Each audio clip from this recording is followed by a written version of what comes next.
we recording? So you guys are the Crumbs. Yes. Awesome. How's that working out for you? I'm very proud. I'm very proud to be a Crumb. Yeah? Mm-hmm. We've worked pretty hard, and we've been through a lot. It's been a long road, and it started way before Crumbs, but at the same time, this is sort of our destiny, where it's led us to. We've been working together before Crumbs started, but then Crumbs, we were like, yeah, okay, and now it's still Crumbs, and it's us. Awesome.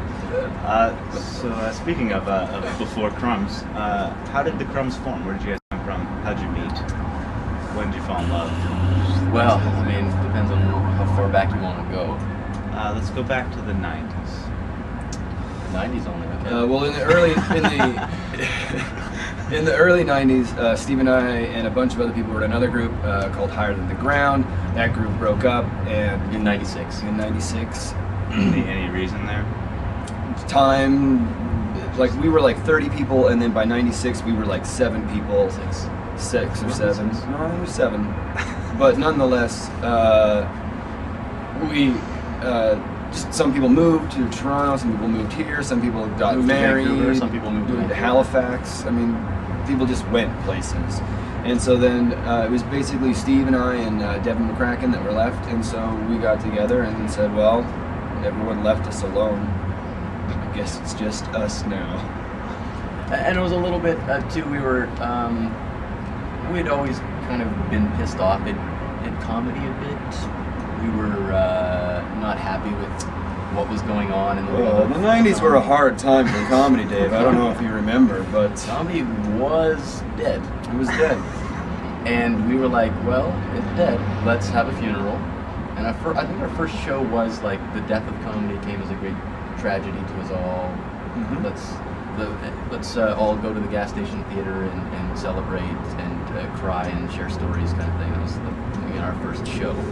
We had a eulogy in the program and everything, yeah. A sort of history of comedy and how it had come to die and everything. And our basic angle was that no one had seemed to have a memorial for it. You know, we had all loved comedy. We had cherished it.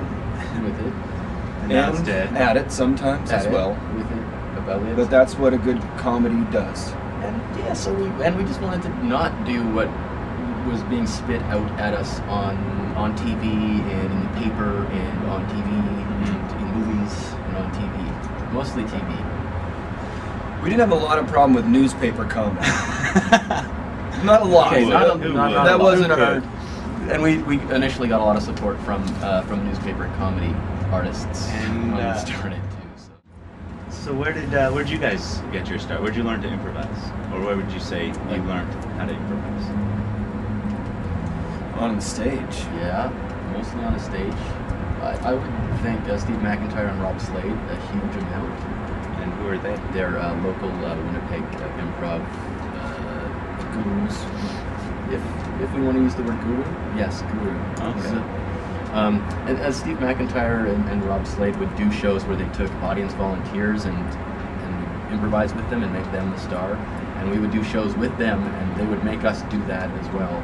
And in retrospect, myself looking back, I realized that was a big classroom for me. It was being forced to improvise with the insane person who wants to try it and doesn't know any, and just to be ultra supportive and extra,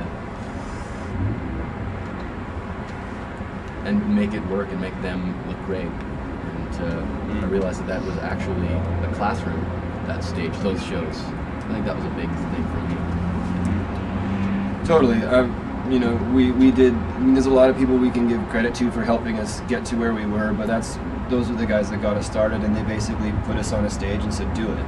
And said, you can take a million classes and you can learn from everybody in the world, but if you don't got the guts to get up there and do it and stand there, then it doesn't matter how much knowledge you got. So that's really where I think our sense of bravery and calmness came from on stage, or comes from. And then everything else is just stuff we stole from people. Yeah, and the thing is, we stayed in isolation in Winnipeg, and just did it and did it and did it before we started to travel other places and then steal their good stuff. So we already had a good foundation of we don't know what the fuck we're doing, but we're doing it.